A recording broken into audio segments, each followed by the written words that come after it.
Today's shiur begins at the Mishnah that you will see the second line from the top of Daf Zayin.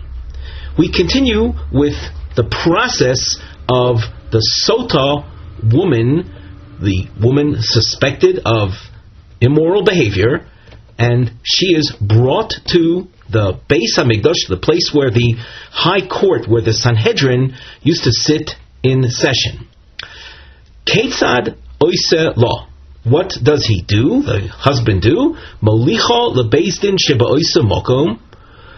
He brings her to the court in his own locale, umoisrim lo shnei talmidei chachomim. And he is presented with two Torah scholars that will accompany him on his journey to the high court in Jerusalem. This point, of course, you will see in the next Mishnah on the lower part of the page. Now, what's the purpose of having the two Talmidei Chachomim? Shema Yovo Alel Baderech, because otherwise we are afraid that the husband, who is currently prohibited to have intimacy with his wife, on their trip, if he is alone with her, he might violate the law and have that intimacy. So they will serve, we'll say, as chaperones. Rabbi Yehuda Omer, Ba'alo Ne'emon Oleha. Rabbi Yehuda says you can rely on her husband. We will see later in the Gemara the rationale behind this, if you are looking for rationale, because we might find a scriptural reference as well for Rabbi Yehuda's position, but the rationale behind it is that a husband is trusted to be with his wife when she is in a state of nidah, impurity, which is actually a very serious time, whereby if a husband has relations with his, even though it's his own wife, while she's in nidah, that's punishable by kores. Here you have a suspected offense, namely having relations with his wife while on the way to Yerushalayim during the Sotah period. That actually is a lesser offense, and therefore certainly we should be able to rely on the husband in that context. Before we go further in the Gemara, we have a little note that you might see with a star to the side of your marked Gemara page, and we indicate He'ora. Lekamon ba'Gemara yushnei nisyonos. Later in the Gemara there will be attempts l'dayek, to infer from the Mishnah siyua l'shnei halachas shel Rav, to support two halachas that Rav promulgated. She yofiu ba'Gemara. These two halachas will appear in the Gemara. Diuk rishon mehamilah shnei. The first attempt at supporting Rav will be from the word in the Mishnah, shnei, two Talmidei Chachomim, but emphasis on the word two. V'diuk sheni mehabitui Talmidei Chachomim. And the second inference will be, or the second attempt to infer a support to Rav will be from the expression Talmidei Chachomim.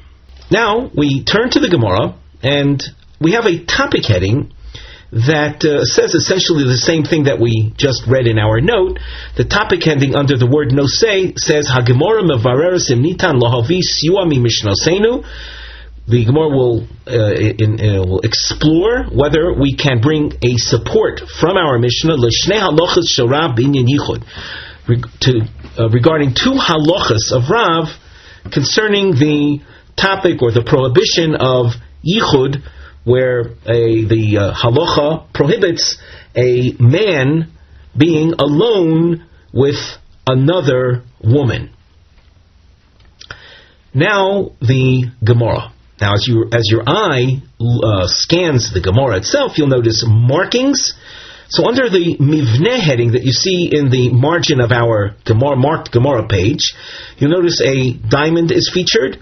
These are diamonds highlighting Milas HaMishnah, the words from the Mishnah, Shemimena Medaikim, from which we will infer attempt to infer a support to Rav.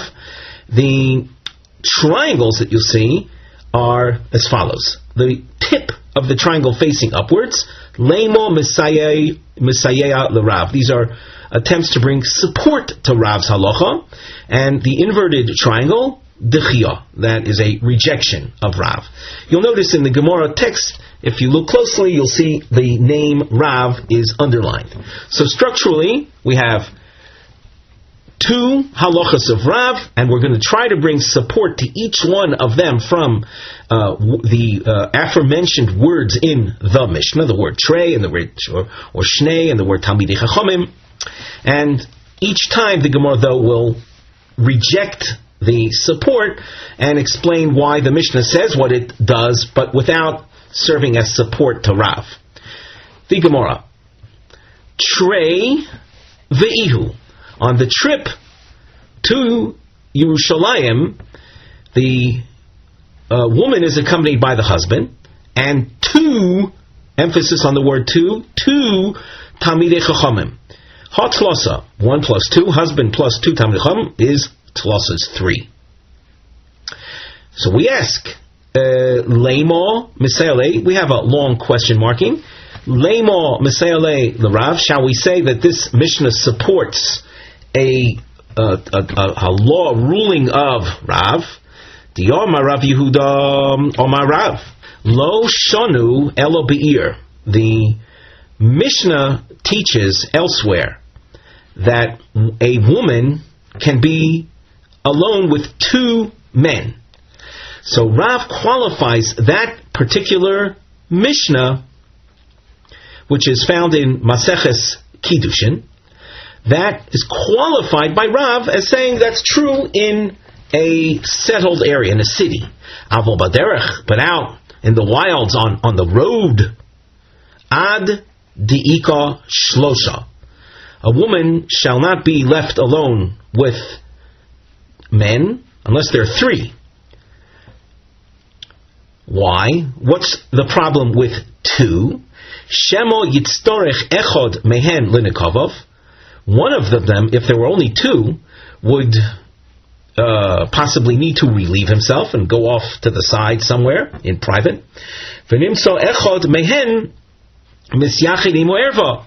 And then that'll leave the other man alone with a woman that's not his wife. With erva is a forbidden woman. That's Rav's halacha in general. It's not a halacha that's focused on the case of Sotah per se, but it's a general point that if a woman is out on the road, not in a settled area, the problem of her being alone with another man, alone meaning literally alone with another man, which of course is quite fertile grounds for intimacy. We want to avoid that. And how do you avoid that? By insisting on a minimum of 3 men that would be with a woman on the road, on the trip. You can imagine people, even as this recording is being made, people travel in cars and might pick up hitchhikers, travelers, and if one is contemplating picking up a woman traveler on a dark road at night, think about this halacha that if he is in the car, even if he has a friend in the car, to pick up a woman passenger might very well be a problem. If there are 3 people in the car, then we could see more grounds for permitting picking up a woman traveler. That analogy is just to make this Gemara, we'll say, to present it in practical, contemporary terms. The Gemara responds and says, "Lo." We can't say that the citation of 2 in this Mishnah is necessarily a support to Rav. What we tried to say was that 2 plus the husband, total of 3, that's the number you need for a woman going on the road with other men. That's not what this Mishnah is telling us. In other words, we're not denying Rav's halacha. We're not saying that he's wrong or has no basis, but to say that this Mishnah is a support for it, that we cannot say. here the reason for the two Talmidei Chachomim, but emphasis on the two. The reason we have two people is Kiheshi Delevu Olei Sahadi. Two men besides the husband. The two represents witnesses. Rashi says Delevu Olei Sahadi Im Yovu Oleo Yoidu Olov Bevezdin Agodo Velo Yashkua. They are there to serve as witnesses in the case that the husband does have intimate relations with his wife, with the Sotah wife. Hence, this is a halacha that's specifically Sotah oriented, and they will serve as witnesses in the high court, in the temple courtyard, thereby preventing the Sotah process from continuing.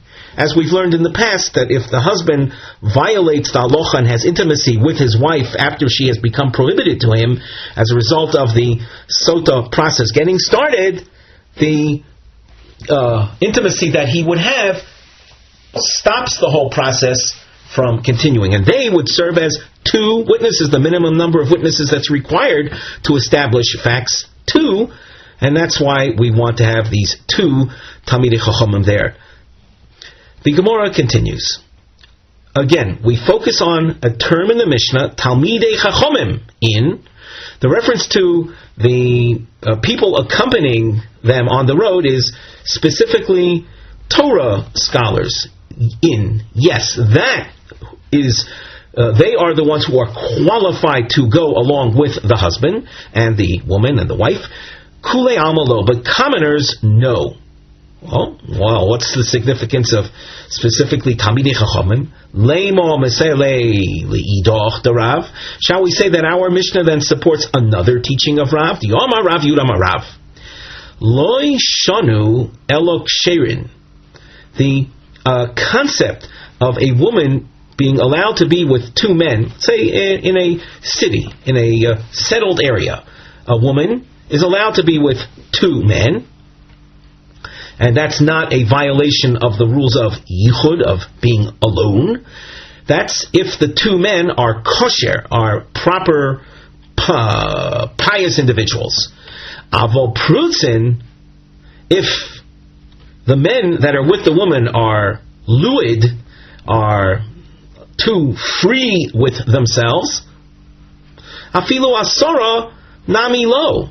Even if there are 10 men with the woman, that would be unacceptable. Maisahoya, there in fact was an incident with a group of prutzim, a group of men like this.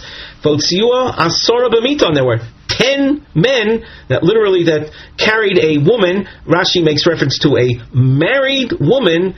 They carried her out on some kind of bed. Rashi explains on a stretcher as if she were dead, and did what they did what loose, uncontrolled men would do. So even though there was a 10 of them there, that didn't serve to create an environment, create an atmosphere of embarrassment, being that they were in fact luid and in Hebrew prutzim. So you can see then that from our Mishnah one could consider that the whole heter for a woman to be with two men is only if the two men are pious. As the Mishnah indicates, they have to be Talmidei Chachomim. The Gemara says, lo, the Mishnah does not serve as a support to Rav's halacha. And as we said before, we're not denying the veracity, the authenticity of Rav's halacha, but to suggest that our Mishnah is the support for it, that no. Hacha hainu taimo, the reason that our Mishnah mentions Talmidei Chachomim, diyad'i lasruye bei. They know law, they are Talmidei Chachomim, they know, lasruye means they know how to warn the husband, telling him that the whole Sotah process will not work if you have relations with her. We look at Rashi together. Diyadi lasruye bei v'lomar lo, and tell him in a Torah, based on the Torah, k'sheinu ish menuka me'avon, when the man is not clean from sin, meaning he has sinned. And what do we mean he has sinned? Shebo aleh, Mi shene'esra alav, that he had intimacy with her after the point she becomes forbidden to him, ein hamayin bodkin es ishta, the water will be rendered ineffective. So that's why you need to have Talmidei Chachomim here. They are knowledgeable of this, and they will put him on notice if they see him attempting to have intimacy with his wife while en route. The topic heading that accompanies the next piece of Gemara, we glance at the side, we have a nosei. Mi mevi es ha-Sotah Yerushalayim. Who is the one that brings the Sotah to Jerusalem? V'ne'emonus habal shelo bo oleh baderech. And can we rely on the husband that he doesn't have intimacy, that he stays away from her while going on the trip to Yerushalayim? The Gemara. Rabbi Yehuda Omer, Bailo Ne'emon Oleha. Rabbi Yehuda in the Mishnah disagreed with the Tanakh and says the husband can take his wife alone to Yerushalayim. Tanya, Rabbi Yehuda Omer, Bailo Ne'emon Mikal V'chomer. We can rely on the husband based on Kal V'chomer logic.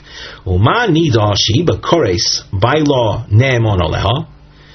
Nida, a woman during her female cycle, her menstruation period, husband and wife are living together. No one is necessarily with them, and we rely on him without chaperones, without witnesses.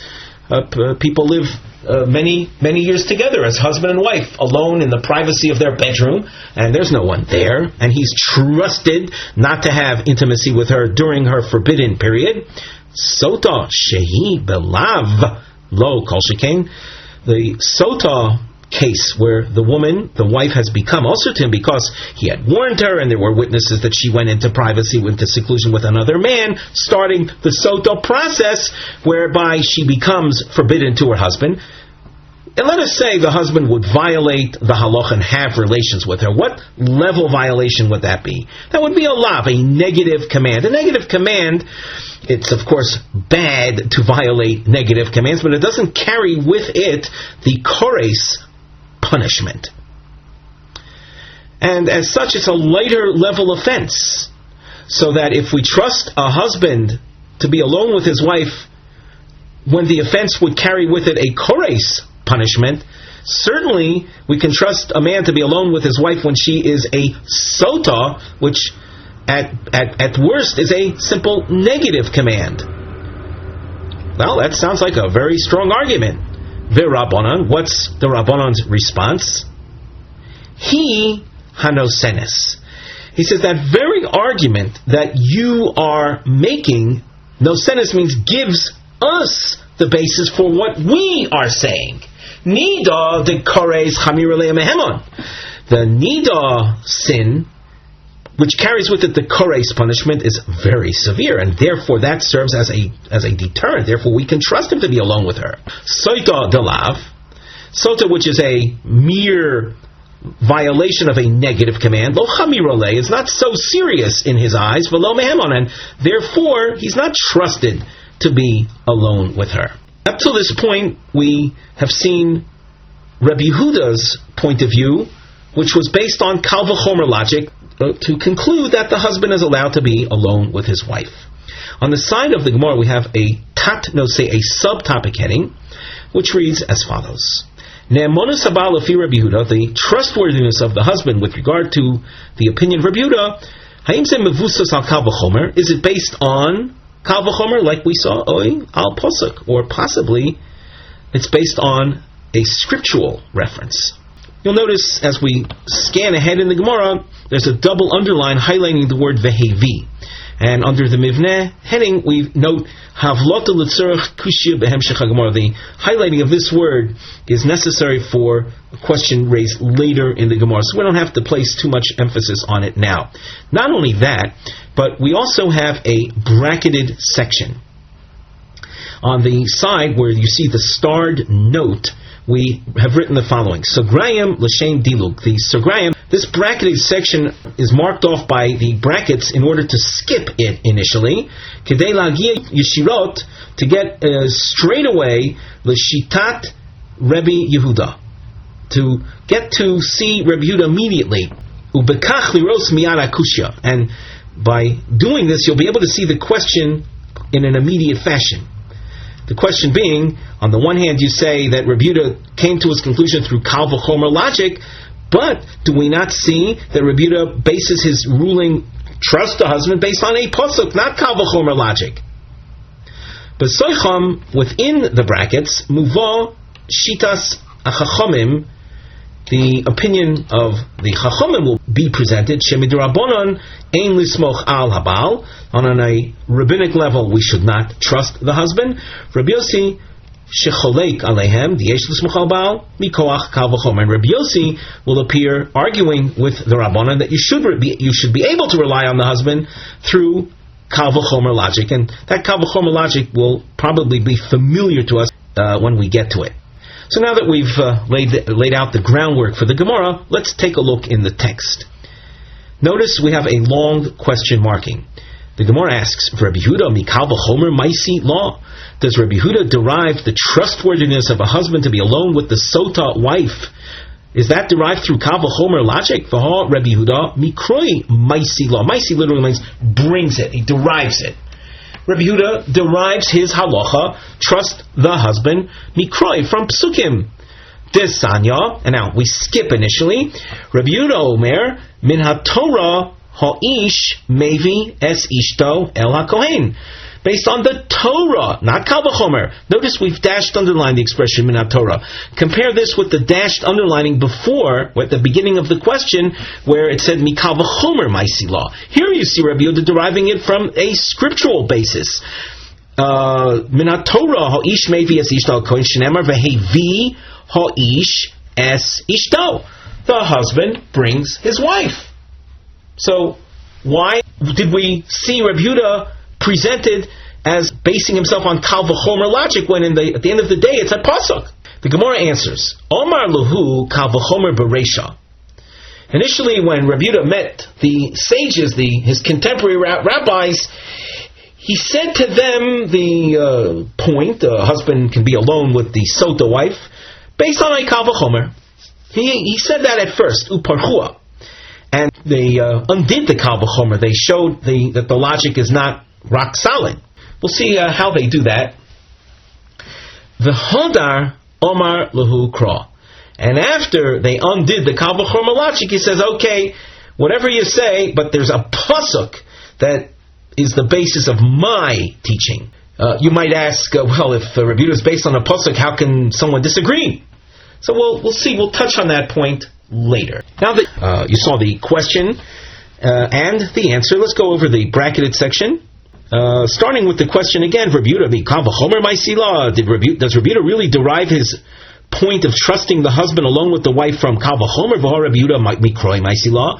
Rabbi Yehuda is based on a pasuk. Desanya v'hevi ha'ish es ishto el HaKohen. This is the Tanna Kamma's approach to the pasuk.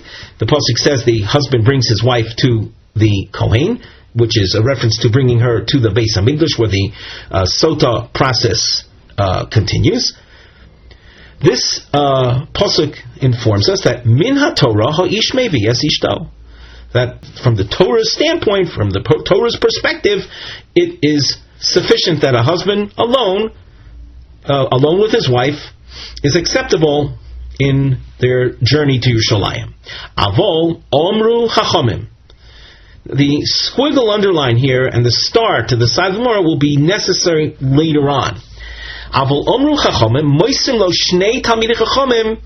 The rabbis moved in and superimposed a ruling on the Torah and said that we don't want the husband to be alone. We want there to be also two talmidei chachamim, shemo yavo aleh baderech, because otherwise we're fearful the husband might have intimacy with her. But in the presence of two talmidei chachamim, so that will serve as a deterrent. Rabbi Yossi Omer, Bailo Ne'eman Olel Mikal V'chomer. A husband can be alone with his wife through Kal V'chomer logic. You don't need to have the two Talmidei Chachamim accompanying them. Uma Nido Shiba Kores, Bailo Ne'eman Oleho. A Nida wife is allowed to be alone with her husband. We trust him, even though it carries with it a severe penalty. In other words, Nida represents a more severe type offense, and yet he is trusted. Sotah she balav lo kol shekain. The Sotah, which is a lower level offense, certainly we should be able to rely on him. Omru lo. The Chachamim argued against Rabbi Yossi and said not so. Im amris ben nida, if you're trusting him with his wife, the nida shekain yesh lo heter, she becomes permitted. The nida is the monthly cycle that women experience. So during the blood flow and the ensuing clean days that follow, so she is of course prohibited. But after that, she's allowed. People often view this as for 2 weeks of the month, so she is prohibited, and the other 2 weeks she is permitted, and that's a cycle that continues through their married life. When we make references to things like this, halacha type points, do not draw practical halacha conclusions from any of our Gemara markings, Daf Yomi, shiurim. We're suggesting things in general terms without referencing applied halacha. So we want to say cover ourselves that no one makes mistakes and quotes what we say here for practical applied halacha. But as a general way of looking at the nida, she will say temporarily off limits while she's experiencing the female cycle plus the subsequent clean days that are necessary to observe. But after that, she's permitted. So that with the nida, so true, it's a very severe offense if he violates it, but it has an end in sight. However, toimar basoita she'ein law heter, the husband with the Sotah wife en route to Jerusalem, if she is found to be Tameah, in other words, if she's found to have been guilty, so she'll never be permitted to him again. There's no end in sight to the status of prohibition, and therefore, unlike in the Nido case, a person will be able to, let's say, control himself and wait because he knows there is a permitted time period that will arrive. In this case, he's not guaranteed there will be a permitted time period, so he might not be able to withhold himself from having relations with her. V'yomer, and the pasuk says, Mayim genuvim yimtaku, literally stolen waters are sweet. And we look at the Rashi on this. Genuvim klomar dover ha'oser lo, that which is prohibited, yitzra rodef arav, the evil inclination all the more so pursues it. So here you have a double situation, one that there's no heter in sight, and furthermore, you have a situation of that which is prohibited becomes all the more appealing. There's more commentary on this particular citation. It's found in the Tosfos quoted at the bottom of the Tosfos column, but for our purposes, we must continue without delving into that detail. So in this bracketed section, we see the Tanakama saying that the Torah might accept the husband going alone with his wife, but for security purposes, so that there's no forbidden intimacy taking place en route, we want to have people accompanying. And the Rabbi Yossi felt that there's no reason to worry about that because of a Kal V'chomer point. The Chachamim, though, refuted the Kal V'chomer logic with this idea of the Sotah being more problematic, she'ein law heter. If she's found guilty, so she's a woman that will have no permitted time in the future. Rabbi Yehuda Omer, min haTorah ish mevias ishto al HaKohen.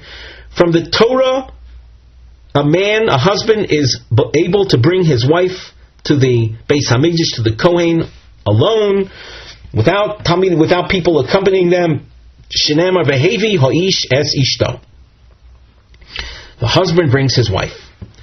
Now, so what do we see? As we mentioned before, here you see Rabbi Yehuda saying that the husband being trusted to be alone with his wife is based on the Torah, not based on the Kal V'chomer that Rabbi Yehuda had expressed earlier. The Gemara answers, Omar Lahu Kal V'chomer Bereisha. Rabbi Yehuda told the Chachomim of his Kal V'chomer at the outset. That was the first approach that he took in trying to explain his point of view that husband can be alone with the wife. Uparchua. But they then refuted the Kal V'chomer, and their refutation, according to Rashi, is like the refutation that they mentioned to Rabbi Yossi in the bracketed section of the source, namely that you can't use the Kal V'chomer from the Nidah, because in the case of the Nidah, she has heter afterwards, and with regard to the Sotah, there isn't necessarily heter, there isn't necessary permission that to be with her that will arrive in the future. So that undid Rabbi Yehuda's Kal V'chomer. V'hodar Omar Lahu Kra, and then he told them that my teaching about trusting the man alone with his wife is based on a pasuk. Now the Gemara asks, and here we're going to use the arrows that we see to the immediate left-hand side of the Gemara text. You notice there are 3 arrows. You have one immediately to the left-hand side where we are now, and 2 more. What they are pointing out is the fact that the Tanakama and Rabbi Yehuda cited the same pasuk, V'hevi ho'ish es ishto, which they said, according to the Torah, a man is able to be alone with his wife. So the Gemara asks Rabbi Yehuda, Hainu Tanakama. Is it not so then that Rabbi Yehuda is saying the same thing as the Tanakama? The Gemara says, Ika binayu avol omru. And here we have little stars to the right-hand side of the Gemara text.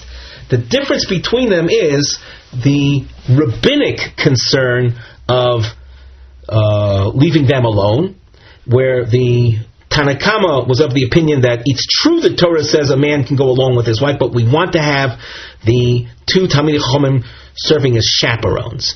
And Rabbi Yehuda doesn't hold from that. So there is a difference between these 2 opinions, and that's why they both appear in the same source. They argue with one another on that point. Before we go further into the new Mishnah, we glance at the side. We have a nosei, a topic heading, which reads, Me'aymin al ha-Sotah l'hoidos l'fnei shemoichikim es Hashem. Maimin is literally has to do with instilling fear upon her. Let us say we try to motivate the Sotah to confess her guilt, of course, assuming she had intimacy when in seclusion with the paramour. We try to get her to confess that she yielded to her evil inclination before we erase the parsha containing God's name over the water that she would eventually have to drink. So that we mentioned, by the way, and we should mention it really at the beginning of every new Masechta that one learns, that one should study the Mishnayos of the entire Masechta beforehand, so that references can be made easily to main points that relate to the topic under study. So if you did that, so that you know that the Sotah woman is brought to the Beis Hamikdash, whereby the Parsha of Sotah from the book of Bamidbar, of the book of Numbers, Sefer Bamidbar, in Parshas Naso, there's a section of the Torah that describes the Sotah situation. So that is written on a parchment in the Beis Hamikdash, and then, after it's written, the contents of the parsha are erased. Now, when you're erasing ink from on the parchment, in effect, you're scratching it off, and it falls into the dried ink that you're scratching off, and falls into the water, and that's the water that she is made to drink. Now, but in doing so, you're in effect that you wrote down the parsha with God's name in it, and then you're erasing it.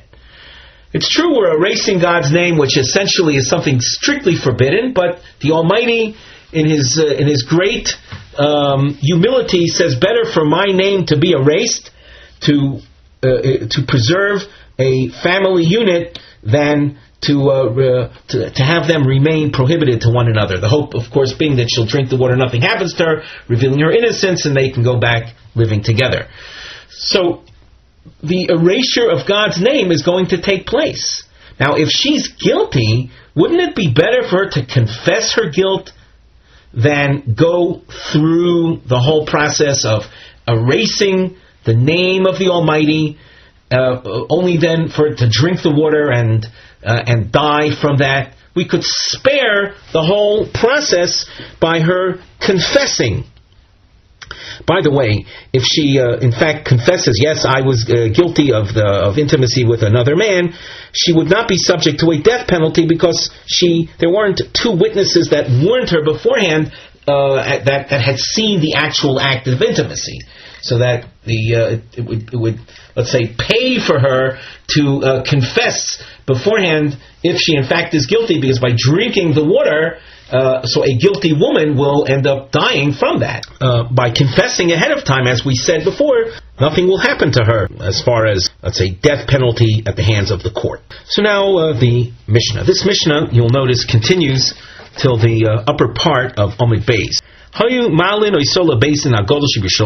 They would bring her to the high court, the Sanhedrin in Jerusalem, and they would pressure her to confess, in the same way that pressure is placed on witnesses in all capital cases to confess if they are not telling the truth.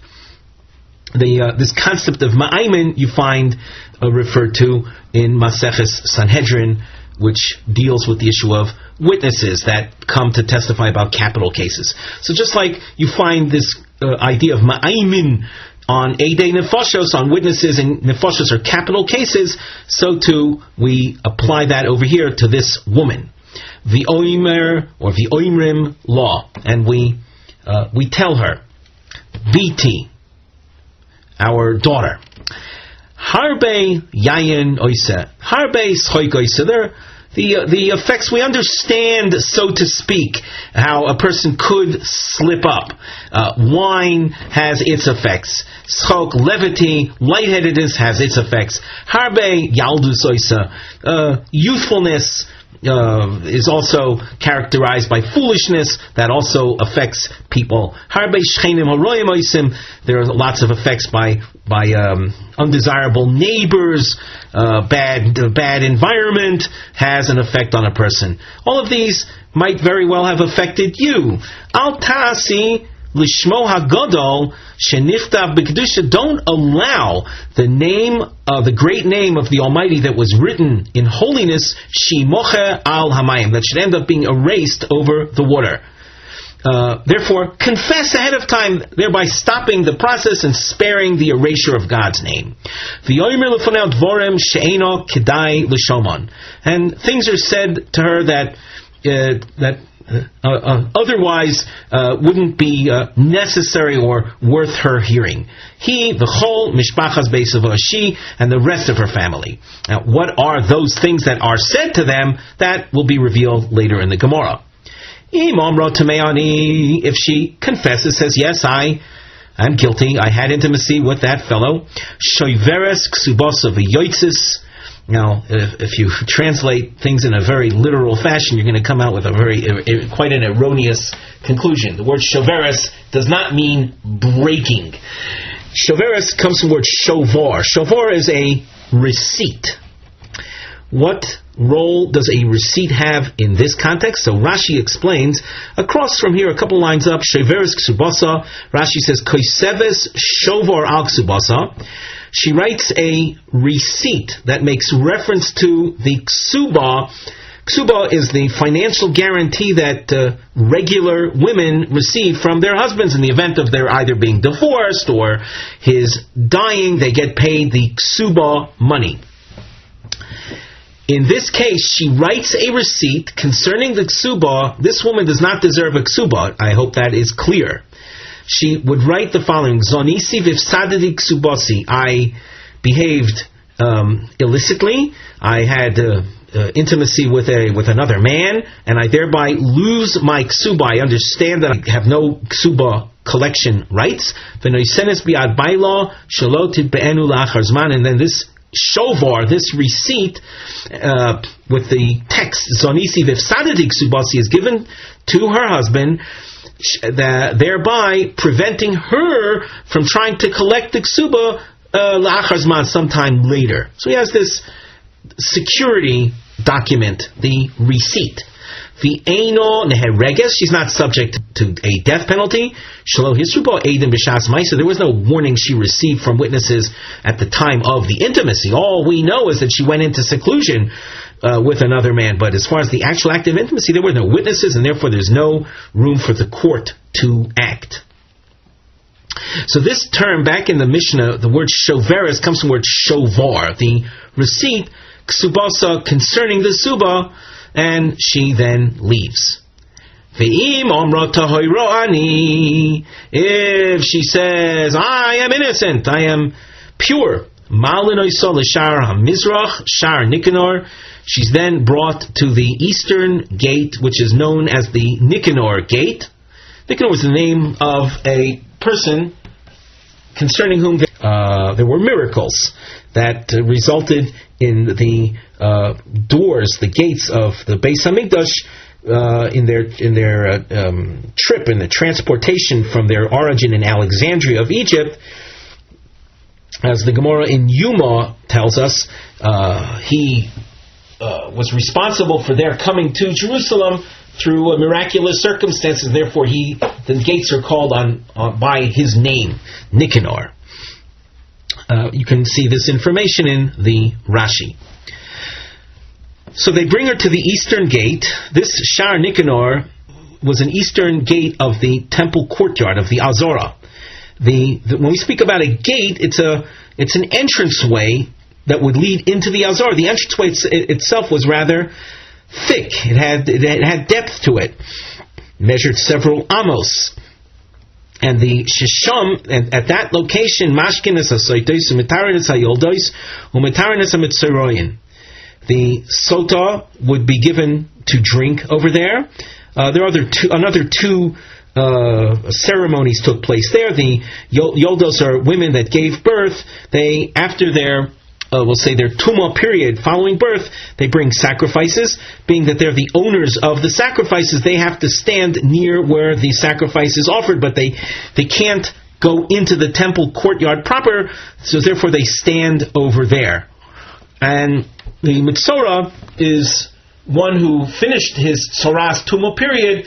He stands in the gateway while his thumbs receive a blood and oil application, as is part of the purification process of the Mitzorah. No need for us to get into any further details on that matter. That's what's significant regarding the Shar Nicanor. The Gemara continues with the descriptions of what we do with the Sotah. But we should give a little title to this section, and that is that the object, our goal at this point, is to denigrate the woman, to cause disparagement, embarrassment, if you will, regarding this woman. And how is that done? Well, the Kohen that's in charge of the service, he grabs upon her clothing. Im nikru, if while he grabs her clothing, it tears, so be it. The im niframu, if it frays even more than a simple tear, but gets even more torn up, so niframu, so be it. Adshu megales liba, he is basically exposing the area, and they will say her upper chest area. The liba is her heart, until he reveals her heart, would mean he's pulling on the clothing where a regular woman dresses in modesty, so her clothing are closed properly up till approximately up to her neck. And in this case, one should, by the way, read between the lines here and understand there's a standard of modesty, and then there is the opposite thereof, and we're going to be our goal is to undo the standard modesty of the woman. So and that is designed to be disparaging. Just an editorial comment that is, one can find themselves in a society where what Torah views as being disparaging is actually praiseworthy, and hence you find women folk dressed, revealing a little bit too much of their anatomy that, from the Torah standpoint, should not be revealed. Nevertheless, in the case of the Sotah, where we're trying to disparage her, that revelation is in fact the basis of the disparagement, and that's what we're trying to accomplish. And that's what the Mishnah describes, so that the clothing are tugged upon until the upper part of her chest is revealed. The soiser is saira, and her hair is undone. Rashi says, "V'soiser saira miklioso," from its a woman. Certainly, a married woman is part of her modesty is that her hair is not free flowing. It's miklos, mean it's braided. Elsewhere, we find the idea of a woman, a basic married woman, goes with her hair covered, so that the pasuk says, "Upora roshu isha." Pora means to reveal. That means her hair covering is taken off. Under her hair covering, her hair would have been braided. And here we're saying that in addition to the exposing of her hair, which here the Mishnah doesn't make explicit reference to that, but in addition to that, the braid is undone. Rabbi Yehuda Omer, Im hoya liba noah, lo hoya megaleo. Im hoya saira noah, lo hoya soiser. Rabbi Yehuda is concerned with those that are present while this ceremony is taking place. Maybe their passion will be aroused, and therefore, if she is an attractive woman, if her chest is nice, if her hair is nice, is attractive, then this should not be done. The Chachamim don't agree with him on that. Let's continue in the source. If she was wearing white clothing, she is dressed in black clothing. The Gemara continues at the top of Omid Beis, v'katlios nizamim metabos. These are references to different kinds of jewelry, golden jewelry. Katlios, Rashi describes what that is on the top, and different kinds of nose rings or finger rings. All of these jewelry would be mavirin mimena, would be taken off kedei lenavlos, so as to make her, to disparage her, to denigrate her. Lenavlo means literally to make her disgusting or ugly. V'achar kach mevi chevel mitzri, and afterwards a mitzri rope. Chevel mitzri is, Rashi explains, it's made from palm fibers. It's a rope made from tzorei dekel. This rope is brought along, the kosher lamala midodeha, and it's tied above her breasts. In other words, the clothing that she was wearing, and we said that it was possibly ripped open, and we don't want the clothing to actually fall off and reveal her total nakedness. So this chevel mitzri is brought, the kosher lamala midodeha is tied around her above her breasts, as we just explained based on the Rashi. And anyone who wants to come and watch this scene is invited to come and watch. The idea behind this is that to see a woman subjected to such disparagement will serve as a warning to people how important to motivate people concerning the importance of a moral lifestyle, and not to be loose and free, which would lead to this kind of situation. We said everyone is invited, chutz me avodeh v'shifchoseha, with the exception of her slaves and her bondmaids. Mipnei shelibo gas bohen. She feels a sense of security when they are there. Rashi says on the fourth line from the top, Shalibo Gaspo Kshodem Roy B'nei Beiso, when a person sees members of his household there, Daito Miskaberes Olav, it creates a certain sense of self-assuredness. Velo Tira, Velo Tivadeh, she won't have fear and she won't confess. Vonu Mevakshim Shetivadeh, and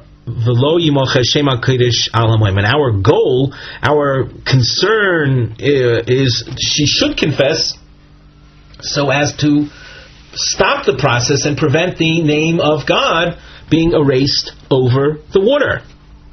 So we don't want to have people there like her avodim or shvachos that would create this self-assuredness on her part, or internal psychological security that would prevent her from confessing.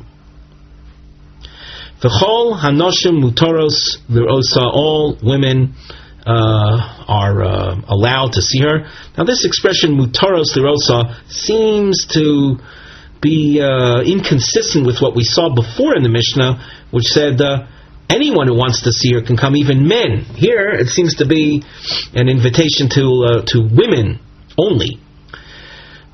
A point that, again, will have to be touched upon later. So the Mishnah says all women are allowed to see her. Shnemar v'nivasru kol hanoshim v'lo sa'asena kezi maskena. And all women will be put on notice and will not behave in a wayward fashion as she did. The Gemara. Meno hani mili. From where do we know that we need to go specifically to the high court in the Beis Hamikdash? Granted that she has to go to Yerushalayim. The pasuk says, Rashi quotes this pasuk, that the woman is brought Lifnei Hashem, and Lifnei Hashem indicates she's brought to the Temple Mount. But you see, on the Temple Mount there were other courts. There were courts of 23 judges as well. Why is it that she is expected to be brought to the Sanhedrin itself, the highest court of 71 judges? So from where do we know that? Omar Rabbi Chia bar Gamdo, Omar Rabbi Yossi bar Chanina, Asya Torah. There's a word comparison. The word Torah appears in two contexts. In this case of the Sotah, it says that the Kohen will do all of the Torah. Regarding the rebellious judge, we call the Zokein Mamre, it says Al Pi HaTorah Asher Yerucha.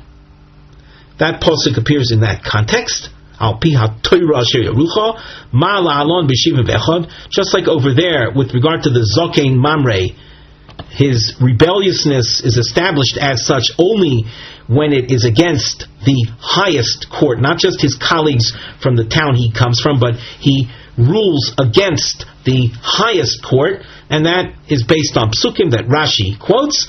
So, just like there by the Zokin Mamre where the word Torah appears, it's in the presence of 71. Afkan, so too with regard to the Sotah where the word Torah also appears, B'Shivim V'Echad.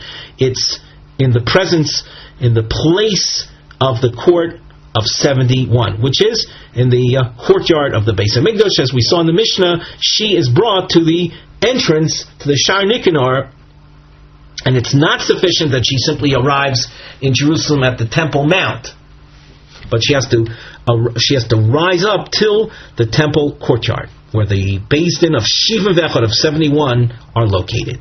Ume'aymin oleha v'chulei, and we pressure her to confess, and the goal being to stop the name of Hashem from being erased. And now we continue with a Tanaic source that would seem to say something to the contrary. On the side of the Gemara, we have a nosei, a topic heading, which reads, Kushya. We're going to present a question. Katoni ma'aymin al hasota lishtos. We're going to see a Tanaic source, and if your eye caught the dashed underlining, then even all the better. You see it says in this Tanaic source, we pressure her to drink. We pressure to go ahead with the process. But in our Mishnah, our note on the side continues, in our Mishnah we've seen, Dema'aymin oleho kedei shelo tishteh. We try to pressure her not to go ahead with the drinking. So now the Gemara. Vera minhu. We raise a contradiction. Kederech shmaimen oleo shelo tishteh, kach ma'aimen oleo shetishteh.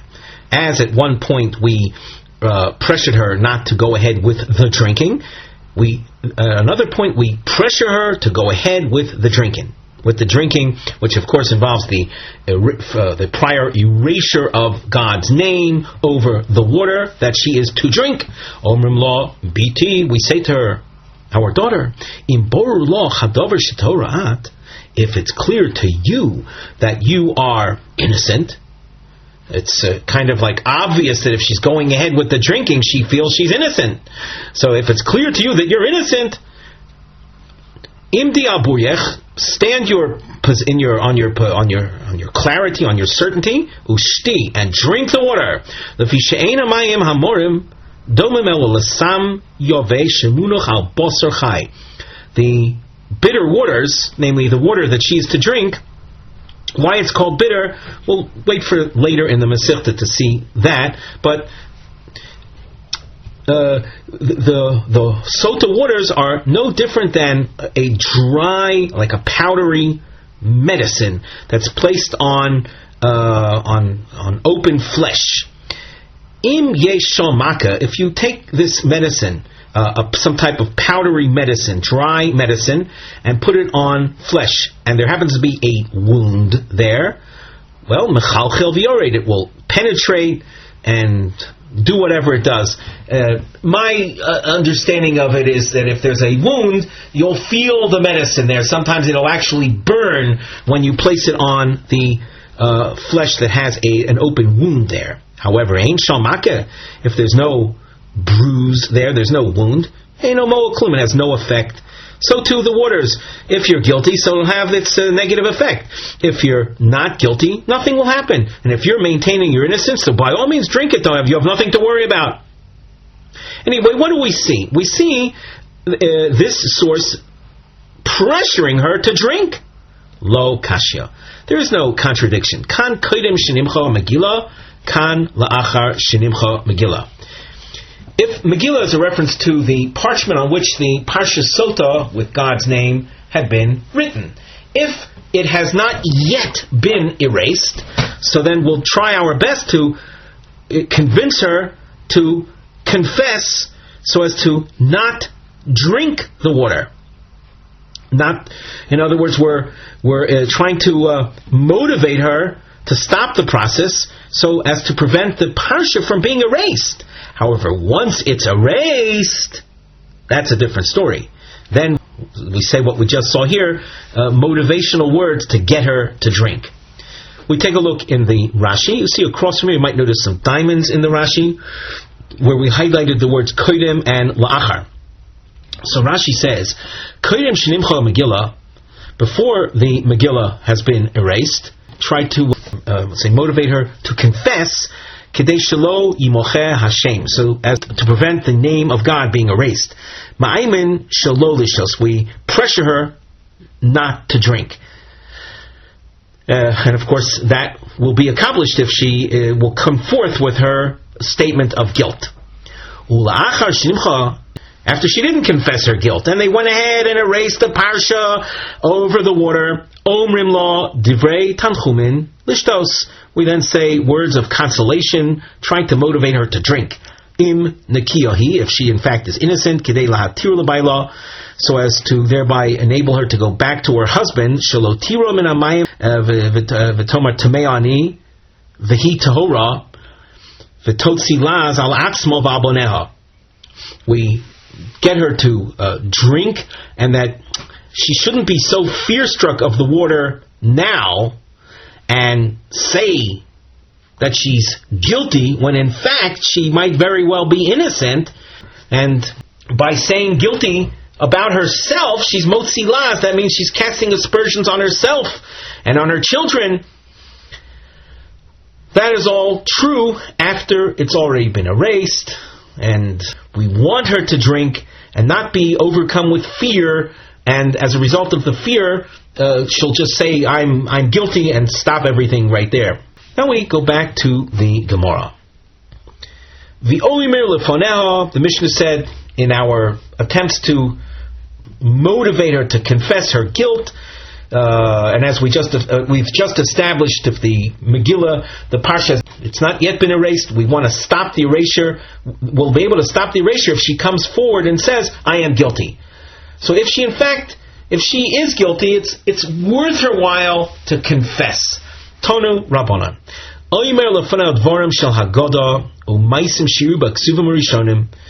We tell her things that are found, things as stories and incidents that you find in the early writings in the scriptures.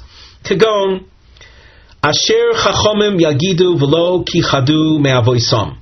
Let's take a look at Rashi across from here. B'ksuvim Harishonim B'dvorim Haksuvim B'Torah Shenasu B'yomim Harishonim.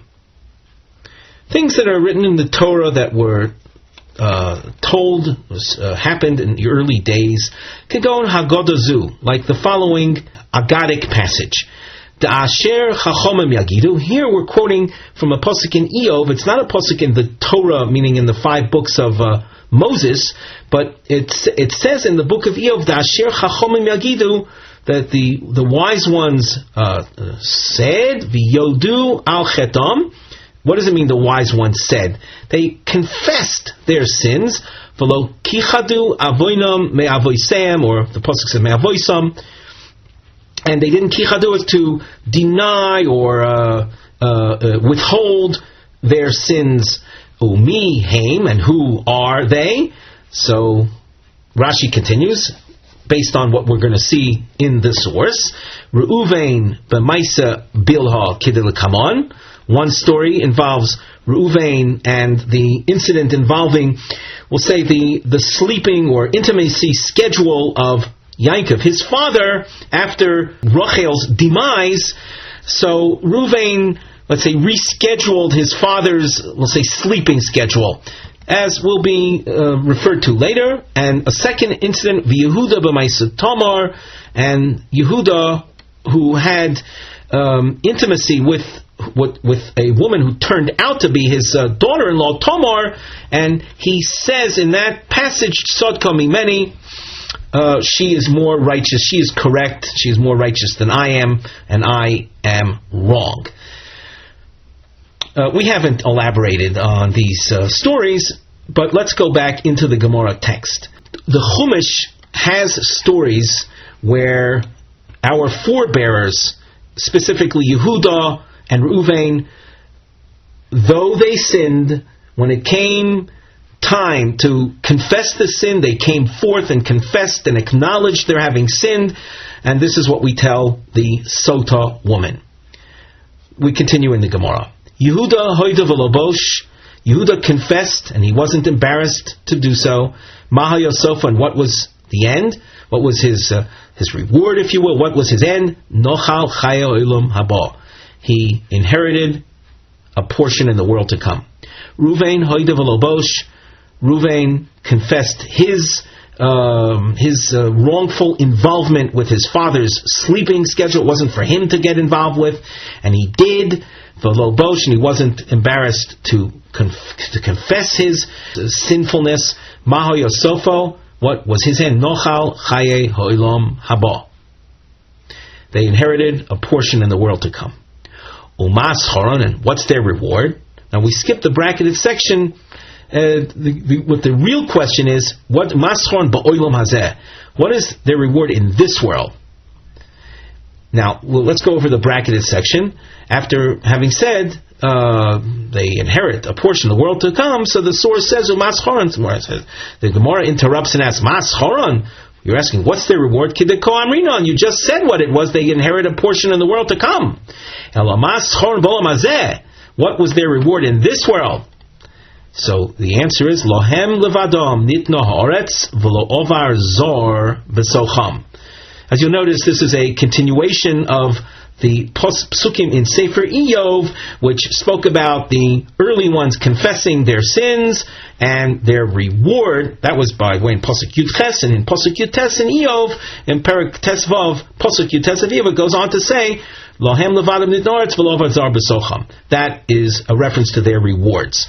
So Rashi explains the Lohem levadim nitno haaretz. Yehuda zocha lemalchus.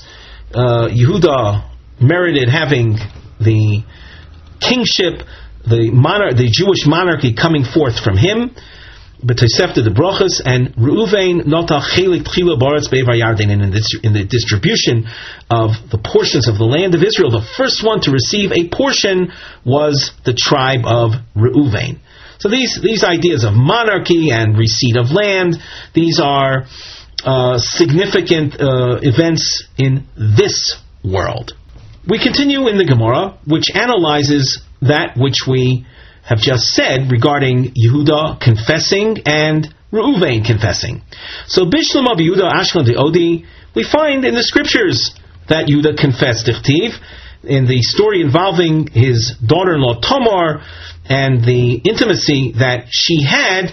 It was told to Yehuda that she, though she was a Yevama, she was waiting for the marriage to Yehuda's third son, Shelah, and she in the meantime had intimacy with some other man, Yehuda was told, and therefore Yehuda said she should be taken, he ruled that she is guilty of a capital offense and should be taken out to be burnt. So it was revealed, though, or it became known to Yehuda that guy was none other than himself. He is the one that had intimacy with her. And it's on those grounds that he's saying that she should be taken out to be burnt. So he confessed that he is the sinner, so to speak, thereby sparing her from the misfortune of being burnt. So it says in that context, Vayakir Yehuda Vayomer Tzodko Mimeni. Yehuda recognized this. He recognized the different signs that were given. Without getting into the details, you can look certainly into that section of the Torah for the entire storyline. But he recognized the facts, and he proclaimed Tzodko Mimeni. She is more pious. She is justified or more correct than I am. Hence his confession to his having been sinful. Ela Reuven minolon diodi. Where do we find Reuven acknowledging his sin? In the Gemara, we see a long question marking. In other words, in the course of all of these lines, even though the Gemara gets off on we'll say most of this is really a side topic, you'll notice we've underlined the main point of this section of the Gemara. Notice, it says, Mi Goram L'Ruvain Shahida. Who caused Reuven to confess? What we see here, though, is that Reuven did confess his sin. And that is why this section of the Gemara is being quoted. We asked, do we have any evidence of Reuven confessing? The answer is yes. It's not an explicit scriptural reference, but there is a reference nonetheless to Reuven having confessed. Who caused Reuven to confess? It was Reuven actually seeing that Yehuda confessed his sin. That motivated Reuven to confess his sin. And that's basically what we are looking for. Now the Gemara. The question was, Reuven Minolan Dodi, the Omer of Yehuda, the Omer of Yishmuel bar Nachmani, Omer of Rav Yehonasan. My dichtiv. What is behind the pasuk says Yechi Reuven va'al Yomois, and then immediately following that pasuk, which is pasuk Vav in Perek Lamed Gimel of Dvarim, pasuk Zayin says V'zois liYehuda. So you see this juxtaposition between Reuven says and Reuven shall live and not die, and thusly to Yehuda. What's the point of this juxtaposition? Kol Oisin Shana Yisrael Midbar. All the years that the Jewish people were in the desert after their exodus from Egypt, the bones, the skeleton of Yehuda, which accompanied the coffins, if you will, of the other tribes. We have 12 tribes that basically died in Mitzrayim. Their coffins were carried out to be buried in Eretz Yisrael. within the coffin containing Yehuda's remains, his bones were no longer in an attached, recognizable skeletal fashion, but rather they were all jumbled up. In contrast to the rest of the other brothers' remains were intact. There was certainly in skeletal form, complete recognizable skeletons. Not so with regard to Yehuda. Ad she'omad Moshe ubikesh elavrachim, until Moshe Rabbeinu arose and he prayed. In other words, this phenomenon of the jumbled up bones was indicative of something problematic, and Moshe Rabbeinu arose and prayed for his welfare. Omar Lefonov, Moshe says, Riboinu shel olam, Almighty God, mi goram Reuven shehoda, who caused Reuven to confess his sin, to come forward and confess his sin? Yehuda. It was because of Yehuda's actions that Reuven confessed his sin. And basically, as we said before, this line is why this section of Gemara was brought in. Well, you see merit that belongs to Yehuda, and therefore V'zos Yehuda should. And here what we're doing is we're darshaning the psukim that we mentioned above, where Moshe Rabbeinu says, and this is the lot that should befall Yehuda, so that Moshe Rabbeinu is praying on behalf of Yehuda. After all, he is the one that caused Reuven to confess his sin. Moshe Rabbeinu continues, and in the next lines of the Gemara, we're going to be weaving in the psukim that we started citing and continue with the psukim. So Moshe Rabbeinu continues, and he says, Shema Hashem Kol Yehuda.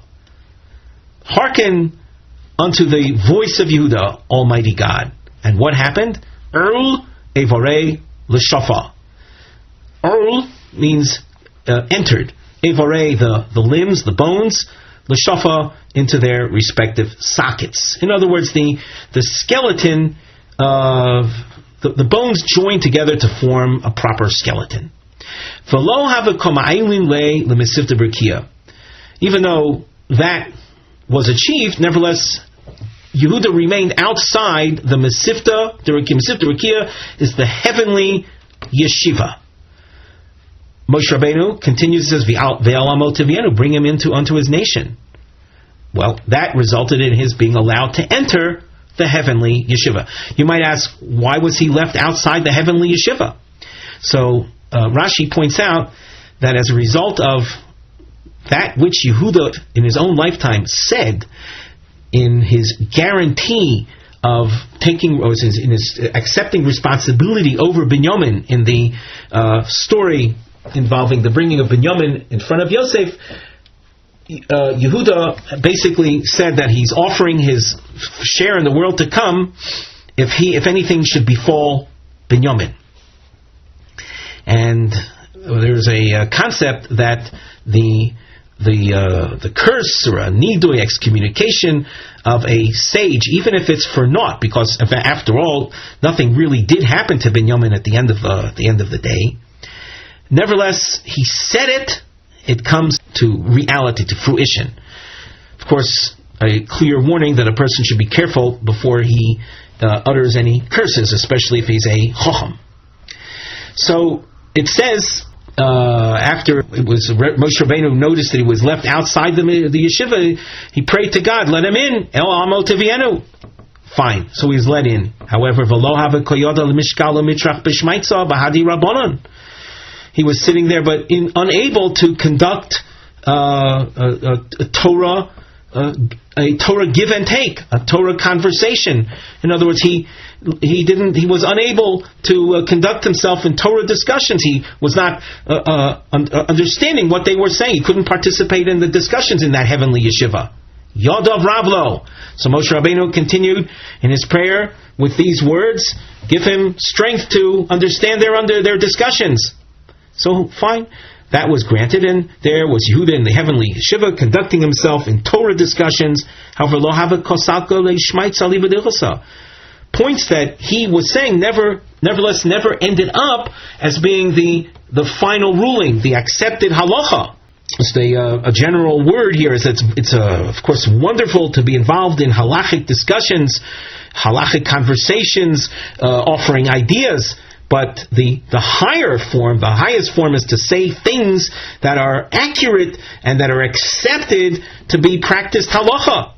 So he wasn't achieving that. So Moshe Rabbeinu went on to say, "V'ezer mitzarav tiyeh."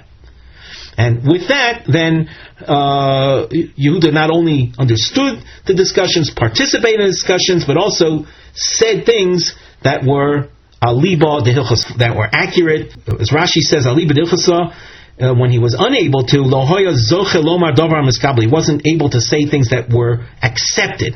But in the final analysis, he reached even that level as a result of Moshe Rabbeinu's intervention. Bishlomo Yehuda da'odi, we understand what motivated Yehuda to confess his sin. Why did he confess? Ki hechi delo tisarev Tamar, so that Tamar, the daughter-in-law, should not end up being burnt. That would have been, let's say, her punishment for having been with some other man. Ela Reuven loma le da'odi. Why did Reuven come forth and let his sin be known? In fact, it's not something that we are proud of, or we encourage publicizing one's offenses. It's considered bold and chutzpahdik for one who mafrit chatei means publicizes his sins, and yet it seems that Reuven publicized his sin. What was the point in doing that? Answer, ki hechi delo lechshedu achohi, so that his other brothers should not fall under the suspicion of having rearranged their father's sleeping intimacy schedule. So he had a reason, even though in general we don't publicize sinfulness, but if there's a specific purpose in doing so, so it is done. On the side of the Gemara under the Nosei, the topic heading, we have written, Im nitan l'dayek min shosenu, is there room to infer from that which it said in our Mishnah, shoiveres ksubasa de koisvin shovar, that in general, when debts are paid up or debts are relieved, do we insist on the writing of a shovar, of a receipt? Now, you might say, well, it's a great thing to have a receipt. That's an indication that, let's say you borrowed money and you paid up your debt, so you get a receipt so that the malva, the person who loaned you the money, won't come to you for a second collection if you paid it up already. There's another approach, though, and that is, if you are paying up a debt, the original bill of collection would be torn up without then any need for a receipt. If the bill of collection is torn up, the malva, the one who loaned you money, isn't going to have an instrument through which to collect from you. And yet, in this Gemara, it seems that there's room to say, no, we don't insist on tearing up documents. Rather, and by the way, in our context, what document would have been torn up? The ksuba. The ksuba contract, that the document that enables that guarantees a woman financial security upon either divorce or death. So we would have torn up the ksuba. That would have prevented her from collecting from him later on. But yet our Mishnah doesn't indicate anything about tearing up the ksuba. Our Mishnah speaks about a receipt being written.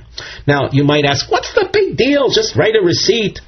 The answer to that is it's not so simple. You see, the love, or the one who had the debt upon him, if he's expected to receive a receipt, that means he's going to have to watch the receipt, that it doesn't get lost, that mice don't come and eat it up.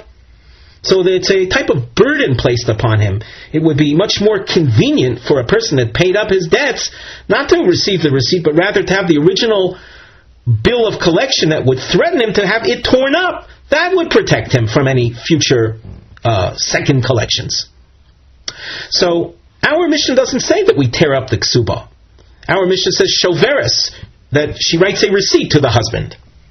So the Gemara asks, Shamas Mina Kaisvin Shover, should we conclude from here that the process in solving the debt, double collections of debt, is through the writing of a receipt, namely, and not the tearing up of the original debt bill of collection? Omar Abaye, Tani Mikararas. Abaye says, instead of the Mishnah saying Shoveres Ksuba, the text should be Mikararas. The Ksuba is torn up, thereby protecting the husband from any future threat of needing to pay. Rava argues on Abaye, says, Shoveres Katani. Actually, you can't change the language of the Mishnah. It's not a type of word that you would say make a mistake about. It says shoveres. Shoveres is from the lashon, from the expression shover, a receipt. Elo Omar Rava. B'mokom she'ein kaisvin ksuba askinon. This, by the way, this concept, this idea is featured quite extensively in Maseches Ksubas. We're talking about the Mishnah represents a place where they didn't have the practice of writing an actual ksuba document, so there was nothing to tear up. And if there wasn't the practice of writing an actual ksuba document, and women were able, they would collect a ksuba. Let's say she was a widow, she would bring witnesses that the husband died. And you'll ask, well, could she not bring witnesses in a second court and again collect her ksuba? So to that we say, look, if we have no other choice, in a case like that, then a shovar is written. But in a place that a ksuba was written, we would tear it up and not expect the husband to constantly be on guard or in protection of a shovar. And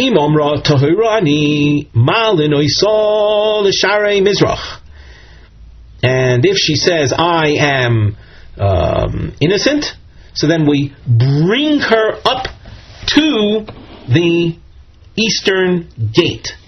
The Gemara asks, this language of we then bring her up is not accurate. Malin oisa, we then bring her up.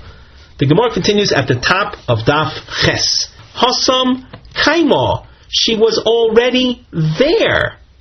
The Rashi points out at the top, Hasam Kaima, Belishkas Hagazis, she was already near the office in which the Sanhedrin was located. It's called the Lishkas Hagazis. Ko'amris, as was said, She'aimu Olel Beisin Agadol, that the high court would pressure her. The Lishkas Hagazis Bazora, the Lishkas Hagazis was located in the temple courtyard, and as it is spelled out in Maseches Yuma, we don't need to get into the details of that right now. But the point is, the language of the Mishnah of she would then be brought up to the eastern gate. How can you say she would then be brought up there when she was already there? The Gemara says, yes, it's true, she was already there. However, what we do with this woman is the maskinon law, umachtinon law, kedei liyaga. We have her brought up. The Temple Mount was an incline, so she would go up to the eastern gate and then be brought down, up and down, in order to wear her out, in order to tire her out. And Rashi explains, umachtinon law, that means to lower her down, to bring her down, mikol harabayas, from the entire Temple Mount, lachar she'aimu alel, after she was pressured to confess. So there was the pressure on her to confess, and then she started this walking down and back up to wear her out. Kedei liyago, Rashi continues, v'tidag min hamayim, and to create concern and worry on her part from the water, v'todah, and confess, kishetira b'tzuros, and see what she's being subjected to, seeing her tzoros. This idea of trying to wear out in order to confess, we see this in another source, the Sanya of Shimon Ozer Oimer. This is from Maseches Sanhedrin, dealing, of course, with the topic we mentioned earlier, the witnesses that also were coming to testify concerning a capital case, on their word, someone's going to die. So we want to make sure that those guys are telling the truth. And if they're there to lie, they better confess thusly. So it says, in that context, Rav Shimon Ozer Omer, Beis Din Masi'in Es Ha'eda Mimokom L'Mokom, the court would cause the witnesses to walk from place to place, so